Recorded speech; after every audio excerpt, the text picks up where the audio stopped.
అమెరికాలో చిందరవందరగున్న మీ ఇంటికి handyman, cleaning, plumbing services కోసం కాంటాక్ట్ ఇన్స్టా సర్వీస్. యుఎస్ లో ఎక్కడైనా ఎప్పుడైనా for instant bookings visit instaservice.com. లక్షల ప్యాకేజీతో కొలువు, అవకాశం వస్తే అమెరికాలో ఉద్యోగం, డాలర్లలో సంపాదన, అది కుదరకపోతే హైదరాబాద్, బెంగళూరులో లక్షల్లో శాలరీ, టెన్షన్ లేని జీవితం. ఇది ఐటీ జాబ్స్ గతం.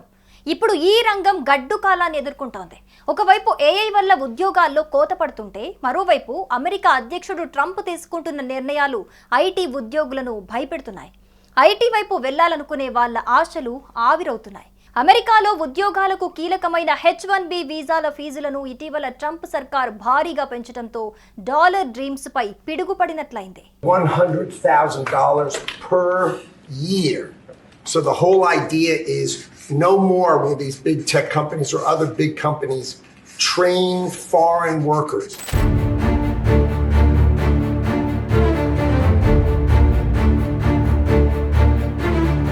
అయితే ఈ భారీ ఫీజు నుంచి కొన్ని రంగాలకు మినహాయింపు లభించబోతున్నట్టుగా తెలుస్తోంది.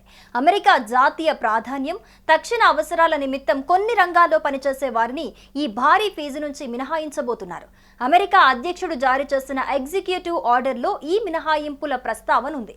ఈ విషయంలో తన విచక్షణను ఉపయోగించి నిర్ణయం తీసుకునే అధికారాన్ని యుఎస్లోని హోంల్యాండ్ సెక్యూరిటీ కార్యదర్శికి అప్పగించారు. ముఖ్యంగా ఈ భారీ ఫీజుల నుంచి వైద్యులకు మినహాయింపు ఇవ్వాలని నిర్ణయించినట్టుగా తెలుస్తోంది. డాక్టర్లతో పాటు medical, health researchers, defence and national security experts కు కూడా ఈ భారీ ఫీజు నుంచి మినహాయింపు లభించే అవకాశం ఉంది. అలాగే energy, stem activities, aviation, cyber security రంగాల్లో పనిచేసే వారికి కూడా H-1B భారీ ఫీజు మినహాయింపు లభించబోతున్నట్టు తెలుస్తోంది.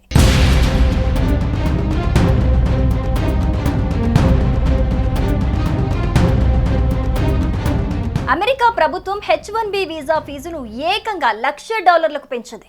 ఇది కొత్తగా అమెరికా కంపెనీల్లో జాయిన్ అయ్యే వారికే అని క్లారిటీ ఇవ్వటం ఇప్పటికే ఉద్యోగాలు చేస్తున్న వారికి ఊరట కలిగించే అంశం. గతంలో H-1B వీసాలపై $5,000 నుంచి $6,000 ఫీజుండగా ఇది $1,00,000కు దాదాపు $90 లక్షలకు చేరుకోవటంతో ఇకపై అమెరికా కంపెనీలో పనిచేయాలనుకునే వారికి అడ్డంకిగా మారింది. ఇండియాలో తక్కువ జీతాలకు పనిచేసే నిపుణులు దొరుకుతున్నందునే అమెరికా కంపెనీలు వారిని ఉద్యోగాల్లో చేర్చుకునేందుకు మొగ్గు చూపుతున్నారు. ఐటీ నిపుణులకు ఏడాదికి $90 లక్షలలోపే జీతం ఉంటుంది. అలాంటిది అంత పెద్ద మొత్తంలో ఫీజులు చెల్లించి ఇండియా నుంచి ఐటీ కంపెనీలను నియమించుకునేందుకు అమెరికా కంపెనీలు మొగ్గు చూపకపోవచ్చనే అనుమానాలు వ్యక్తమవుతున్నాయి.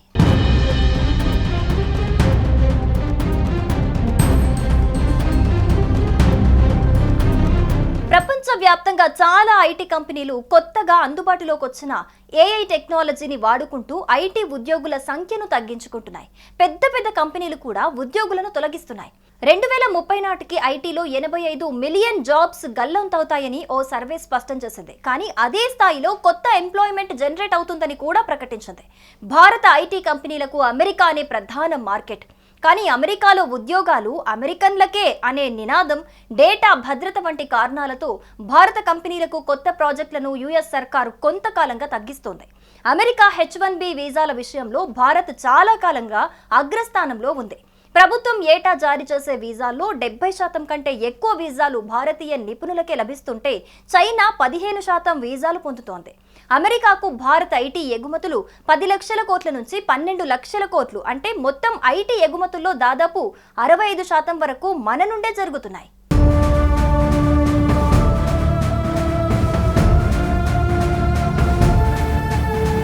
అమెరికా ఆంక్షల నేపథ్యంలో దేశంలో గ్లోబల్ క్యాపబిలిటీ సెంటర్స్ కు డిమాండ్ పెరిగే అవకాశాలున్నాయని ఐటీ నిపుణులు చెబుతున్నారు.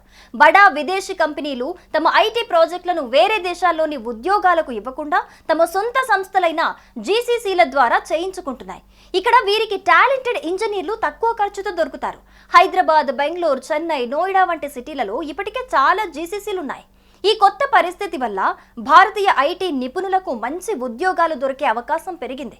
ఇది ఒక విధంగా ఐటీ ఉద్యోగులకు ఊరట కలిగించే అంశమని చెబుతున్నారు. అమెరికా పెట్టిన ఆంక్షలతో మనతో పాటు ఆ దేశానికి కూడా నష్టమే. మంచి టాలెంట్ ఉన్న నిపుణులు ఆ దేశానికి దూరమయ్యే ప్రమాదం ఉంది. దీంతో ఇతర దేశాలకు వాళ్ళంతా తరలిపోయే ప్రమాదం ఉంది. ఏఐతో ఎన్ని ఉద్యోగాలు పోతున్నాయో అంతే స్థాయిలో లాంగ్ టర్మ్ భారీగానో కొత్త ఉద్యోగాలు వచ్చే అవకాశాలున్నాయని ఎక్స్పర్ట్స్ చెబుతున్నారు.